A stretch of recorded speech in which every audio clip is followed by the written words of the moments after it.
My loving friends, welcome to the Learning English channel.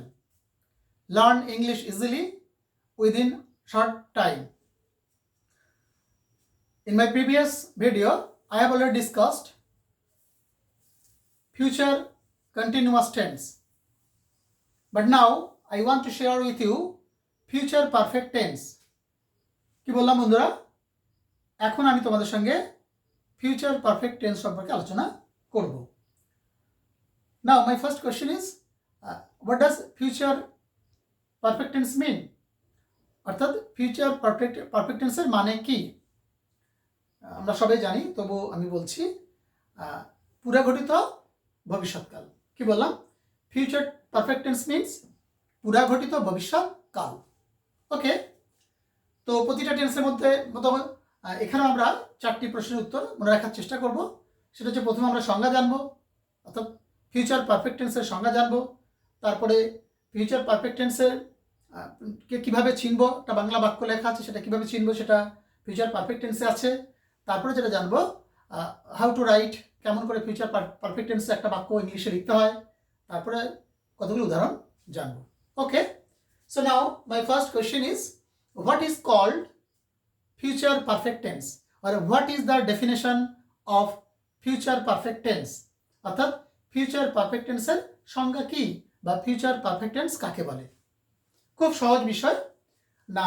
ভবিষ্যৎকালে কোনো কাজ সম্পন্ন হইবে বুঝালে আমরা তার কাকে বলবো? Future perfect tense. কিছু বোঝা গেল না? যেমন কখনো কোনো ফিউচার টেন্সে দুটো কাজ সম্পন্ন হয়, একটা আগে হয়, একটা পরে সংগঠিত হয়। তো যখন দুটো কাজ সংগঠিত হবে, একটা আগে এবং একটা পরে, তখন আগে ঘটা কাজটিকে আমরা ফিউচার পারফেক্ট টেন্সে লিখি। বা নির্দিষ্ট সময়ের মধ্যে ভবিষ্যৎকালে কোনো কাজ ঘটবে বোঝালে তখন তাকে আমরা বলবো ফিউচার পারফেক্ট টেন্স। তো যেমন কতগুলো দু একটা উদাহরণ দিলে আমরা ভালো করে বুঝতে পারবো। যেমন আপনি আসিবার পূর্বে আমরা পৌঁছাইব। কি বললাম? আপনি আসিবার পূর্বে আমরা পৌঁছাইব। দুটো কটা কাজ ঘটছে? দুটো কাজ। একটা হচ্ছে আপনি আসিবেন, আমরা পৌঁছাইব। তো কোনটা আগে ঘটছে? না, আমরা আগে পৌঁছাবো, তারপর আপনি আসবেন। সো আগে কটা কাজটিকে আমরা ফিউচার পারফেক্ট টেন্সে লিখব। যেমন স্কুল খোলার পূর্বে আমরা বাড়ির কাজ শেষ করব। কি বললাম? স্কুল খোলার পূর্বে আমরা বাড়ির কাজ শেষ করব। তাহলে কি, স্কুল খুলবে, তার আগে আমার বাড়ির কাজ করা শেষ হয়ে যাবে। তো এরকম দুটো কাজ করা বোঝালে তখন আমরা সেটাকে বুঝবো কি ফিউচার পারফেক্ট টেন্স। অর্থাৎ আগের একটা কাজটাকে আমরা ফিউচার পারফেক্ট টেন্সে বলবো। যেমন আমরা বলতে পারি, পরের মাসে আমরা একটা বই প্রকাশ করব। কি বললাম? বইটি পরের মাসে প্রকাশ করব। মানে কি, বইটা প্রকাশ করা নেই, পরের মাসে প্রকাশ করা হইবে। তো এরকম বোঝালেও আমরা তাকে ফিউচার পারফেক্ট টেন্স বলবো। যেমন তারানার সঙ্গে পরের সপ্তাহে দেখা করবে। কি বললাম? তারানার সঙ্গে পরের সপ্তাহে দেখা করবে।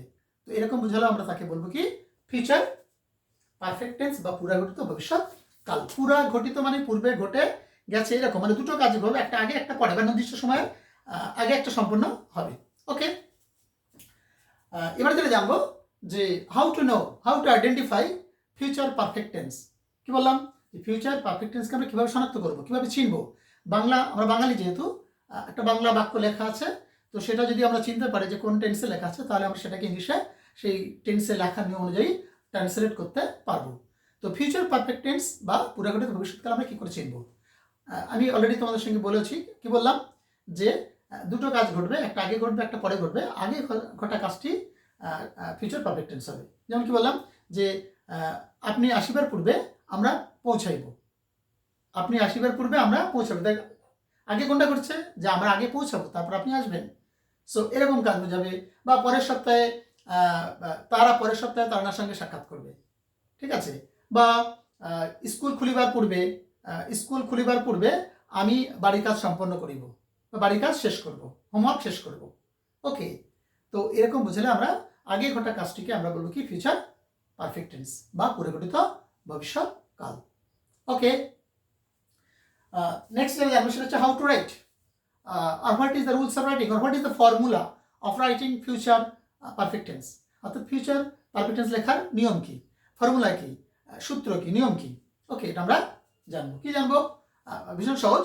না, প্রথমে আমরা সাবজেক্ট লিখবো, তারপরে শ্যাল হ্যাভ বা উইল হ্যাভ লিখবো অ্যাকর্ডিং টু সাবজেক্ট, তারপরে কি লিখবো? Past participate form of main verb লিখবো, তারপরে অবজেক্ট লিখবো, তারপরে রিমেইনিং লিখবো। ওকে, তারপরে পরের গোটা কাজটা আমরা বিফোর দিয়ে লিখি, সেটা মূলত ফিউচার ইনডিফিনাইট বা প্রেজেন্ট ইনডিফিনাইট টেন্সে লিখি। Repeat once again. দেখো কি বললাম, প্রথমে সাবজেক্ট বা কর্তা লিখবো, তারপরে শ্যাল হ্যাভ বা উইল হ্যাভ লিখবো কর্তা অনুযায়ী। ওকে, কর্তা অনুযায়ী আমরা শ্যাল হ্যাভ কোথাও বা কোথাও উইল হ্যাভ লিখবো। ওকে, তারপরে past participle form of main verb, অর্থাৎ মূল ক্রিয়ার পাস্ট পার্টিসিপল ফর্ম লিখবো, যেটাকে অনেকে থার্ড ফর্ম বলে, আমি সেটাকে পাস্ট পার্টিসিপল ফর্মই বলি। ওকে, তারপরে কি লিখবো? অবজেক্ট বা কর্ম লিখবো, তারপরে রিমেইনিং বা অবশিষ্ট লিখবো। আর যদি দুটো কাজ সম্পন্ন হয়ে থাকে বোঝায়, ঠিক আছে, তখন কি করবো না বিফোর লিখে পরে সেন্টেন্সটা আমরা ফিউচার ইনডিফিনাইট অথবা প্রেজেন্ট ইনডিফিনাইট টেন্সে লিখবো, ফিউচার ইনডিফিনাইট বা প্রেজেন্ট ইনডিফিনাইট টেন্স। ঠিক আছে, তাহলে সাবজেক্ট বা কর্তা plus shall have or will have plus past participle form of main verb plus object plus remaining. Okay, now I am giving a few examples of future perfect tense. কি বললাম বন্ধুরা? এখন আমি তোমাদেরকে কতগুলো উদাহরণের মাধ্যমে বোঝানোর চেষ্টা করছি how to right future perfect tense. Okay, number 1 কি বলবো? যেমন আপনি আসিবার পূর্বে আমরা এখানে পৌঁছাইব। কি বললাম? আপনি আসিবার পূর্বে আমরা পৌঁছাইব।